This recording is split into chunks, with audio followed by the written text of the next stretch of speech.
Bonjour à tous et bienvenue sur cette nouvelle émission consacrée à la théorie musicale occidentale, musicalement vôtre. Aujourd'hui dans cette vidéo, on découvre la base de notre écriture musicale, les notes.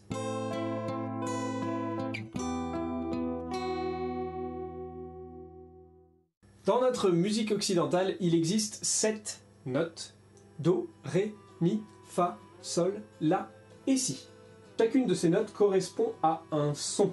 Les sons sont en réalité une fréquence sonore, et c'est la vitesse de vibration qui va définir la hauteur de la note. Voici un tableau qui récapitule toutes les notes que l'on connaît, en prenant comme base le La 440. On est ici dans un système tempéré, bien sûr. Comme vous le voyez très facilement sur la ligne du La, on double la fréquence à chaque fois que l'on change d'octave, que l'on monte d'une octave pour une note. C'est ainsi qu'on a pu calculer mathématiquement toutes les fréquences des notes. Même s'il y a bien sûr des approximations, mais bon, c'est pas le sujet de cette vidéo. Ces notes, on les lira ensuite sur la portée. Une portée est constituée de 5 lignes Ça te dit pas de faire ça un peu proprement, s'il te plaît? Donc je disais, 5 lignes parallèles sur lesquelles nous allons positionner les notes. Les notes, c'est juste des petits ronds qu'on va positionner soit sur les lignes, soit dans les interlignes. Le fait qu'elle ait une queue, qu'elle soit noircie à l'intérieur, ne change absolument rien à la note, c'est vraiment la position de ce rond sur la portée qui change la hauteur.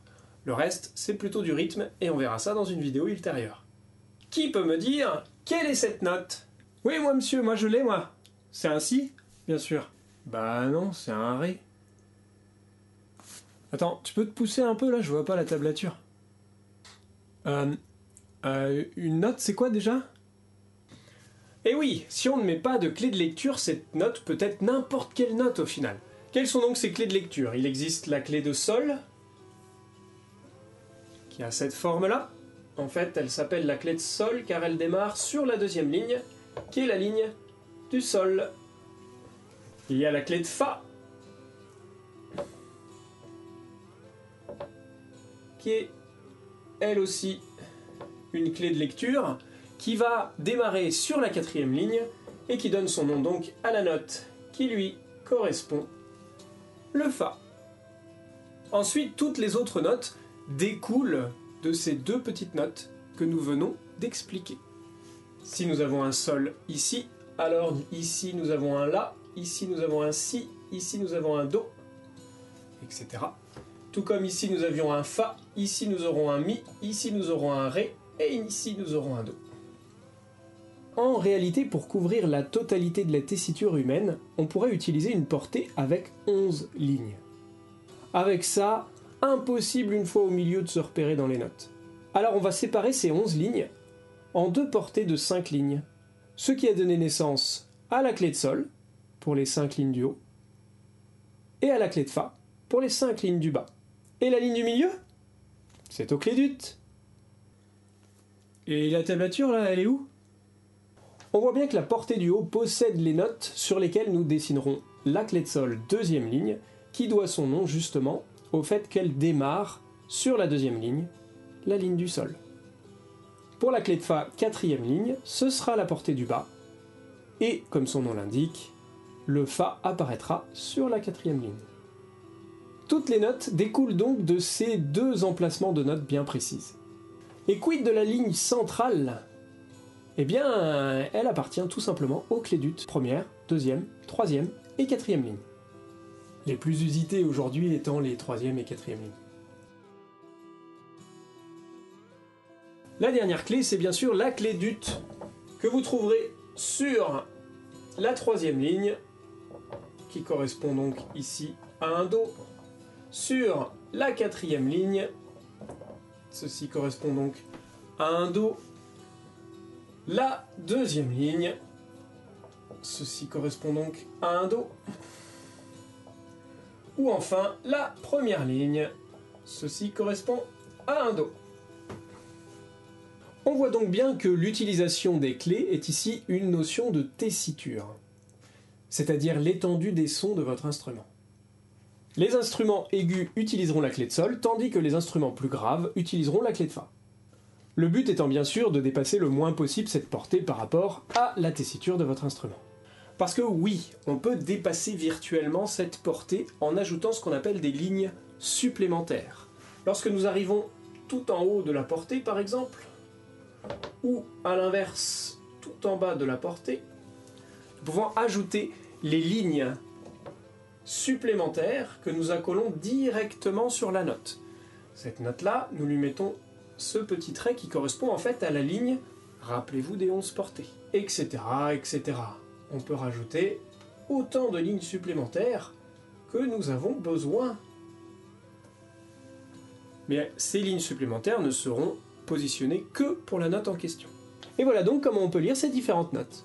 Mais comme on est sur une chaîne un peu plus portée sur la guitare, on va discuter un peu de sa tessiture et de son autre mode de lecture. La guitare est écrite logiquement en clé de sol, et ce, même si votre note la plus grave est ici.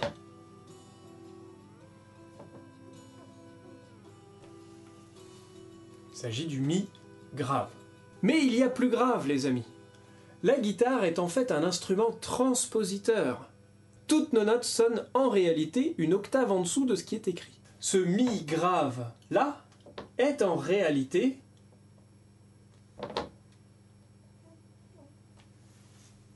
ce mi grave là.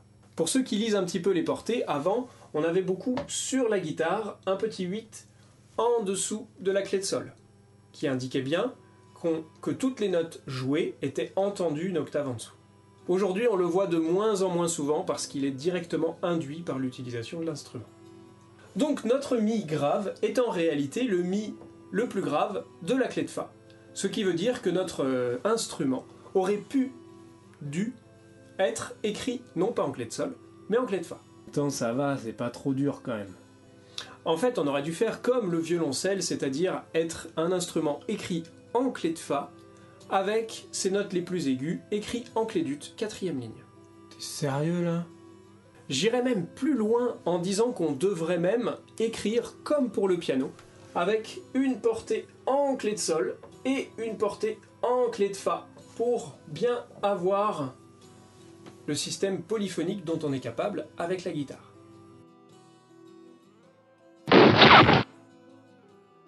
Mais bon, on va pas refaire le monde tout de suite, hein.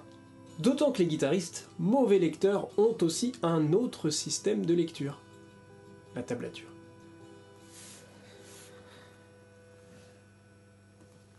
La tablature, c'est un graphique qui représente notre manche de la guitare. Les 6 lignes représentent les 6 cordes de votre guitare. Attention toutefois à bien lire la tablature à l'envers, comme si vous teniez votre guitare comme ceci. La note la plus grave se retrouve bien en bas. Par contre, quand vous allez jouer, hop là, elle se retrouve tout en haut. Attention à ça. Ensuite, c'est tout simple. Les chiffres indiquent tout simplement la case dans laquelle vous devez jouer pour obtenir la note en question. Le 0 étant bien sûr une corde à vide. Ah voilà, ça c'est de la lecture les amis. Propre, simple, efficace. Alors oui, c'est plus facile, mais prenez garde. Les tablatures ont souvent plus de chances d'être fausses que la partie portée. Soit parce qu'elles sont écrites par des gens qui maîtrisent bien la musique, mais pas trop la tablature, ou l'inverse. Je vous laisse imaginer. Voilà pour le topo sur les notes, j'espère que cette vidéo vous a plu et que vous avez appris plein de choses. Dans la prochaine vidéo, je vous donnerai quelques astuces pour lire plus aisément la portée. Comme toujours, si vous avez des questions, besoin de précision, des commentaires, l'espace commentaire est fait pour ça. A bientôt sur Omega Studio.